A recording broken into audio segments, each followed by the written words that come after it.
All right. I wasn't going to do another video tonight, but it's still been on my mind. I was like, you know what? I got to do it. Tyre Nichols, let's talk about it. It's all over. We seen what happened. What does that tell you? Is it a black thing or a white thing or a thing of good police, bad police?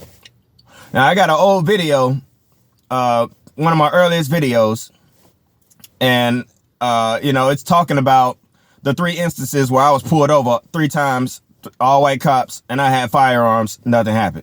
2 of those times was in the South. 1 was up here in the Midwest.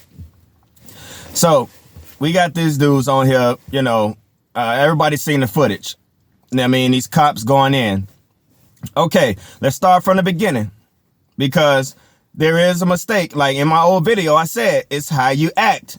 You know what I mean? How you carry yourself. Now, maybe, he thought he was going to jail, didn't want to go. People resist.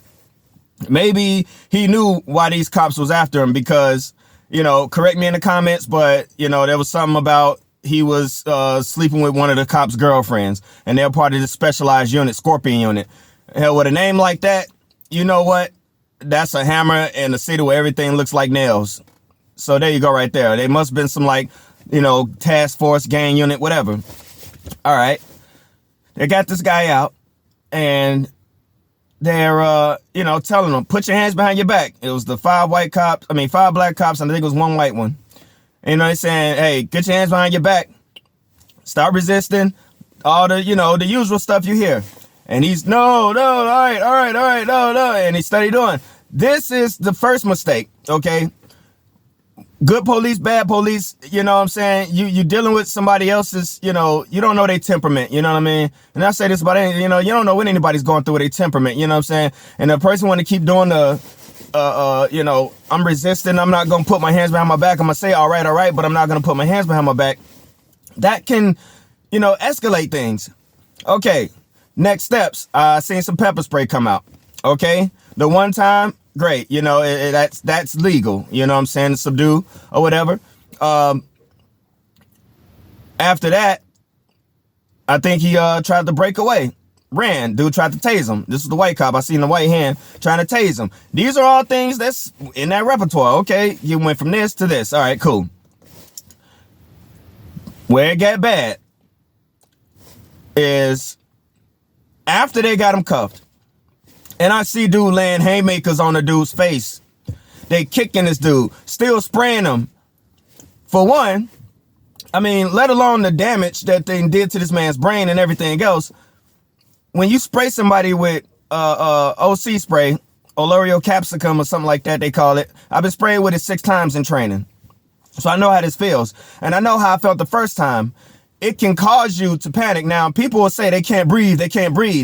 It's because the heat gets so intense, you know what I'm saying? It comes in waves that sometime a person will panic and their lungs will, their brain will tell their lungs that, hey, there's a foreign, substance in you, shut down. And so, yeah, the lungs will start shutting down. You can't breathe. People have died from that before.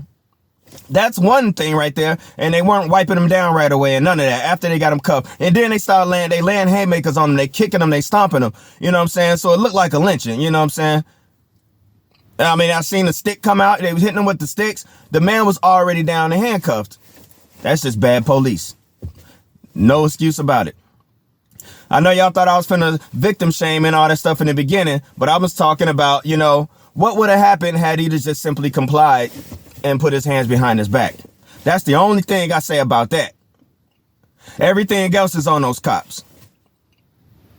But, again, if there's some past history with one of these guys or 2 of these guys with him and they was just after him for whatever, they were saying they had no reason to pull him over, anything like that, and there was something personal and he knew he was in trouble, well, hey, I guess he's going to resist then, Not sure what all the, the whole details about that backstory and nothing like that, so that's why I'm coming at it from both sides like this. But what I do appreciate, and maybe this was because it was black cops, I don't know, but they didn't tear down the city. They did the protests, but they didn't tear down the city. The race hustlers, how they gonna run that angle when the cops was black? You can't BLM your way to another paycheck or nothing like that. You know what I mean? But also, the father, he said something, and I hope these words, because this is like the realest thing I heard out of from any interview or anything I heard. He said, now we have the blueprint. We have the blueprint for how fast they moved in prosecuting and kicking these guys off the force and jailing them, all that. That's how it should go every single time when it's a blatant abuse of power, when it's a blatant murder on the end of the police. It should happen just that fast, because if it don't happen this fast, you know what it's going to look like. They work fast with the black cops, but they want to go to trial and drag it out for the white cops. You see how it's, So, hey, yeah, you know what? The blueprint was laid in Memphis for how to handle these situations. Especially when it's just in your face like that, on body cam, multiple, on the street cam, multiple angles and everything. But I appreciate the people of the city not just going and trying to riot and tear down the city, because guess what? You got your justice right then and there. Those cops locked up.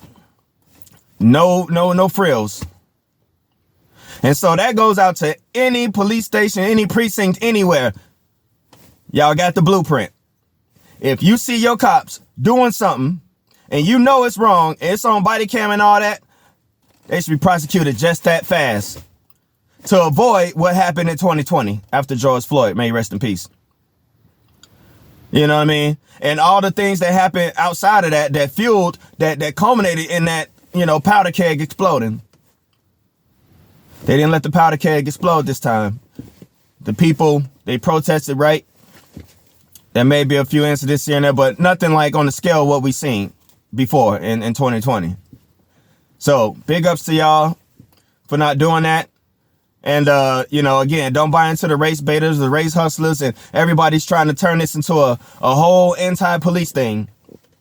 Because, again, unless you people, the citizens, us, all of us, want to do our own policing, and you can find the time in your busy schedule to patrol streets and make citizens arrests and do all these things and put your life at risk, then don't go with the whole let's get rid of cops narrative, because that is nothing but an avenue to further decay society. And all cops ain't bad. Our emotions get the best of us sometimes, and we just label everybody in one group. Guess what?